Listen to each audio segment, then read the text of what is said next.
Well, I spoke with President Trump last week about this, and I know he still opposes congestion pricing and understands that it will have a negative impact on New York's economy and the residents that we represent. But we're looking right now at every legal and legislative option. Obviously, this was a mess created by the Democrats in New York.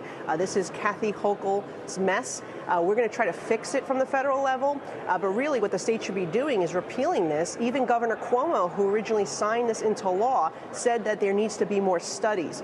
Currently, we have a lawsuit in court that says just that they violated federal law by not conducting a full and thorough environmental impact statement as required by the National Environmental Policy Act. That lawsuit is still pending, and we will have our day in court. We're also looking at legislative avenues, and I do believe there is an option for President Trump to come in, halt the program, and direct that study take place. It was ridiculous that the Biden administration rubber-stamped the state's law and this program without requiring that study. In fact, they said there was a finding of no significant impact, which is ludicrous when you see how it's shifting pollution and traffic to the outer boroughs and communities like the one I represent.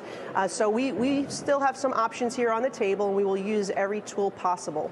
Yeah, and to get into some of those avenues that you talked about, for those that don't obviously live in the tri-state area or work in New York City, live in New York City, many take the trains, many take the commuter trains to come in. And that's one of the biggest questions about the railroad system that maybe many don't know. At what point does the federal government, in terms of operation, what power does that have? Does the federal government operate these railroads? Just trying to get a feel for what President-elect Trump could do from a federal level on what appears to be a local issue.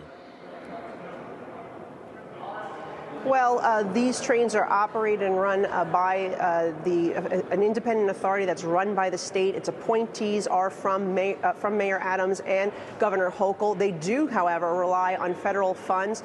The President Trump did say he wanted to work with Governor Hochul to beautify our transit system and make it more safe, and that would require some federal funding. So certainly, if we're going to give another $1 to the MTA, they need to come before Congress and make the case for it, particularly considering they are doing this cash grab. I don't know why the governor would do this right before President Trump came in. If she wants to actually work with him and get federal funds for the transit system, it was kind of like poking him in the eye because he was very clear that he doesn't like congestion pricing and it should not go into effect. So we'll see what happens, but certainly the head of the MTA should come before Congress and answer the tough questions. There is no transparency. There's no accountability. This is a black hole that keeps taking billions of dollars, not just from the federal government, but from toll payers and fare payers. And just even with this congestion fee, this tax, they're still saying they're going to increase fares and tolls on their other crossings and on their subways and buses. So it's ludicrous. There needs to be accountability. The governor should do her job